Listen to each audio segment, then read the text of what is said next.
Hello नमस्कार, welcome to inculcate learning.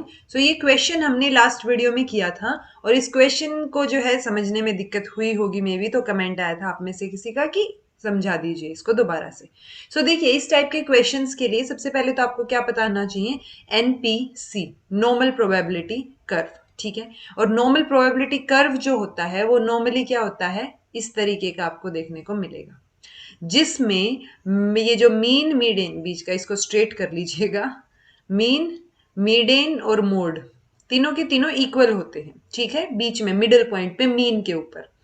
अब mean हमें पता है, मीन क्या होता है कि मान लो ये सैंपल है 100 स्टूडेंट का। एक बार ये क्वेश्चन क्या था कि एक टीचर, यूनिवर्सिटी के टीचर हैं, उन्होंने सर्वे ऑफ अचीवमेंट जो है स्टूडेंट्स का केमिस्ट्री में कंडक्ट किया एक सेल्फ मेड टेस्ट से। टेस्ट कितने टाइप के होते हैं, self made test, standardise, non standardise, कई टाइप के होते हैं, वो मैंने टेस्ट कंस्ट्रक्शन में आपको समझाया था।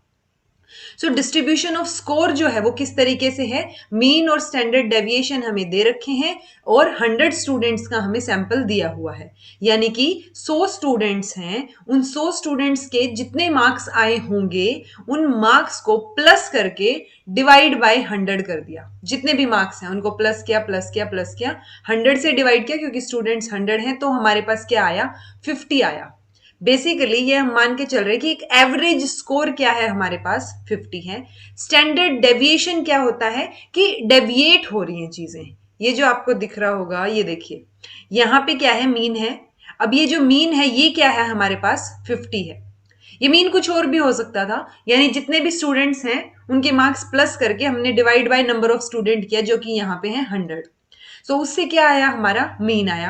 अब मीन यानी एवरेज है कि मैक्सिमम बच्चों के मार्क्स जो हैं इसके आसपास हैं, एवरेज के आसपास हैं। ठीक है, स्टैंडर्ड डेविएशन क्या है कि स्टैंडर्ड वाइज 50 में से प्लस और माइनस अगर हम करें, क्योंकि सब बच्चों के 50 मार्क्स थोड़ी ना है, किसी के 10 ऊपर नीचे भी तो है ना। वो ऊपर नीचे कितने हैं वो निकालने के लिए हमारे पास स्टैंडर्ड डेविएशन इन्होंने दे रखा है 10, यानी कि 50 में इधर आप राइट साइड में चलेंगे तो आप 10 प्लस करेंगे यानी 60, फिर यहां 70, फिर ये 80, फिर आगे 90 और 100।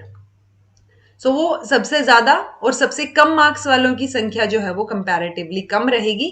ये एवरेज हमारे पास 50 आ गया। अगर हम बैक साइड में जाएं स्टैंडर्ड डेविएशन के अकॉर्डिंग तो ये 40, 50 में से फिर ये 30, फिर ये 20 एंड देन 10। ठीक है जी, आई होप इतना समझ आया होगा आपको। 50, 40, 20, 70, ठीक है, सही चल रहा है। इतना समझ अगर आ गया है तो उसके बाद एक वैल्यू होती है हमारे पास जेड स्कोर। अगर आपको नॉर्मल प्रोबेबिलिटी कर्व के अकॉर्डिंग ये जो यहाँ पे परसेंटाइल लिखे हुए हैं अगर ये याद रहते हैं, क्योंकि अल्टीमेटली आप ध्यान रख लेंगे तो बेटर है। हमें ये 4 टर्म्स याद रखनी है, दोनों साइड वही रहेंगी, 34.13, 13.59, 2.14 और 0.14, क्योंकि कॉम्पिटेटिव एग्जाम में अगर हमें ये ध्यान होगा तो हम जल्दी सॉल्व कर पाएंगे। अगर वहां एनपीसी के थ्रू इनको निकालने लग गए तो टाइम लग जाएगा। ऑल्दो जब मैं नॉर्मल प्रोबेबिलिटी कर्व करवाऊंगी कंपैरेटिव पूरा का पूरा टॉपिक, उस टाइम पे ये चीजें कैसे आई हैं वो भी मैं आपको बता दूंगी। ठीक है, अभी के लिए आपको ये ध्यान होना चाहिए कि ये जो वैल्यूज हैं ये आपको ध्यान रखनी है। अब ये जो 1 अल्फा, 2 अल्फा, 3 अल्फा, ये क्या, सॉरी सिग्मा, ये क्या है, ये है जेड स्कोर। और जेड स्कोर कैसे निकलता है, अब ये मैंने बताया ना आपको कि ये 1 ये भी निकलेंगे, प्लस ये जो वैल्यूज आपको दिख रही हैं ये भी आप डिराइव कर सकते हैं। जेड स्कोर अगर कैलकुलेट करना है तो हमें ये पूछा गया है कि 60 जो स्कोर है जिस किसी स्टूडेंट का, तो उसकी परसेंटाइल ऑफ रैंक क्या होगी। दो चीजें होती है, एक परसेंटेज होगी, एक परसेंटाइल होगी। परसेंटेज क्या होती है, जब हम 100% में से कोई चीज निकाल रहे हैं या फिर किसी रेफरेंस के कंपैरेटिवली कि 100 में से निकाल रहे हैं या कितने में से भी। लेकिन परसेंटाइल क्या होती है कि टोटल में से, मतलब कंपैरेटिवली निकाल रहे हैं आप। यहां पे मीन निकाल दिया हमने तो उसके कंपैरिजन में जब आप चीजें निकाल रहे हैं तो वो रैंक होगी, परसेंटाइल रैंक होगी। ठीक है, जेड स्कोर कैसे कैलकुलेट करेंगे, ये जो स्कोर हमें दे रखा है इसको मैं एक्स मान के चल रहती हूं, तो एक्स माइनस में जो मीन आपको दे रखा है वो, यानी कि मीन, ठीक है, बाहर लिख देते हैं हम इसको, अपॉन में स्टैंडर्ड डेविएशन, यानी स्टैंडर्ड डेविएशन। ठीक है, यहां पे क्या आ जाएगा, 60 माइनस 50 अपॉन में 10। 60 में से 50 गए 10, तो 10 और 10 ये क्या आ गया हमारे पास, 1 आ गया, 1। ठीक है। सो ये क्या है 1 और ये प्लस का 1 आया है। अगर यहाँ पे हमसे पूछ लेते कि जिस बच्चे के 40 मार्क्स हैं 40 का स्कोर है उसकी परसेंटाइल ऑफ रैंक क्या होगी, सो हमारे पास क्या आ जाता 40 माइनस 50 अपॉन में स्टैंडर्ड डेविएशन यानी कि -10 अपॉन 10 इज इक्वल टू -1। तो वो क्या आ जाता हमारे पास -1 आता। ठीक है, अभी हमारे पास आया है +1। सो अगर -1 आता और हमसे परसेंटाइल रैंक पूछी जाती यानी कि 40 का जब स्कोर है, ये यहाँ पे भी दिख रहा है हमें कि -1 होगा, बट अगर हम कैलकुलेट करके देखें तो ऐसे कैलकुलेट हो जाएगा कि -1 आया है। तो जब -1 क्योंकि अगर हम ये 50 में से स्टैंडर्ड डेविएशन प्लस माइनस करके निकाल लेंगे तो भी निकल जाएगा, प्लस अगर हम क्या करेंगे ये वाला फॉर्मूला लगाएंगे वो भी सेम निकल के आएगा। सो अब हमारे पास 1 अल्फा आ गया, ठीक है, जिस बच्चे के 60 स्कोर है।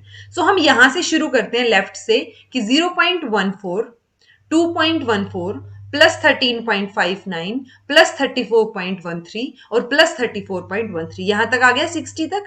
तो जब हम इनको प्लस करते हैं तब 84 पॉइंट समथिंग आता है, ठीक है, और तब जाके हम क्या बोल रहे हैं कि हमारा आंसर क्या है 84, क्योंकि हमें आंसर में ये 4 ऑप्शंस दिए हुए हैं। ठीक है, सो हम अप्रोक्सीमेट का ही लगाएंगे, अगर पॉइंट्स में दिया होता तो हम एक्यूरेट पे जाते। ठीक है, अगर यही क्वेश्चन में 40 स्कोर दिया होता सो हम क्या करते 0.14 2.14 प्लस 13.59 इन तीनों को प्लस करते, तब क्या आ जाती है हमारे पास परसेंटाइल आ जाती जिसके 40 स्कोर है वहां तक की।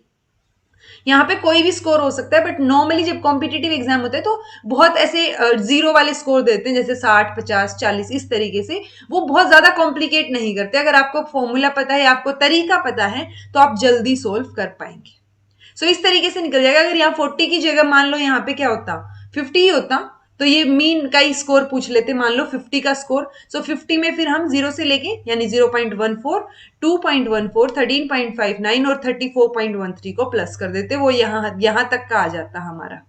ठीक है, ऐसे ही अगर मान लो 60 की जगह 70 का स्कोर होता तो 70 यहाँ पे हमारे पास 2 अल्फा निकल के 2 सिग्मा निकलता, और ये यहां तक का हम क्या कर देते प्लस कर देते वहां से शुरू करके।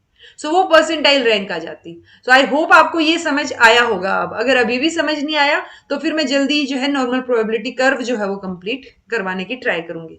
उसके अलावा जो 10 क्वेश्चंस बच गए ये 2020 के क्वेश्चन पेपर में जो हमने कॉन्सेप्ट के समेत जो है डिस्कस किए हैं। सो ये एक कम्युनिकेशन से रिलेटेड एक कॉम्प्रीहेंशन था। आप में से किसी का कमेंट था कि कॉम्प्रीहेंशन आप लोग कवर कर लेंगे। कॉम्प्रीहेंशन में क्या हो जाता है कि आपको बहुत ध्यान से पढ़ना पड़ेगा। अगर आप अच्छे से पढ़ लेंगे तो जो 5 क्वेश्चन है एक कॉम्प्रीहेंशन में, उसमें से 4 तो आपके डेफिनेटली ठीक होंगे। वो जो एक अगर गड़बड़ होने के चांसेस हैं वो कौन सा होगा, जहां पे आपसे पूछा जाता है उसका जिस्ट बता दीजिए या इसका टाइटल बता दीजिए। वो एग्जामिनर की थिंकिंग और हमारी थिंकिंग हो सकता है हम अलग तरीके से सोच रहे हो, तो वो वहां पे हो सकता है वो क्वेश्चन गड़बड़ हो जाए। अदरवाइज जो है 4 नंबर आपके इसमें से एक कॉम्प्रीहेंशन में से कहीं नहीं गए। तो ये कॉम्प्रीहेंशन से रिलेटेड क्वेश्चंस हैं, इनको करके देख लीजिएगा।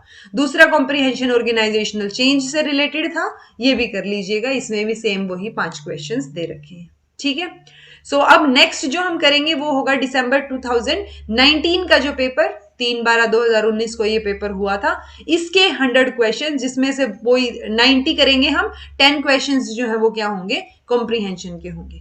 सो अगर आपको इस क्वेश्चन पेपर में से जो हमने अभी तक किया कुछ ना समझ आया हो या इन कॉन्सेप्ट्स में से कुछ ना समझ आया हो तो आप कमेंट करके बता दीजिएगा।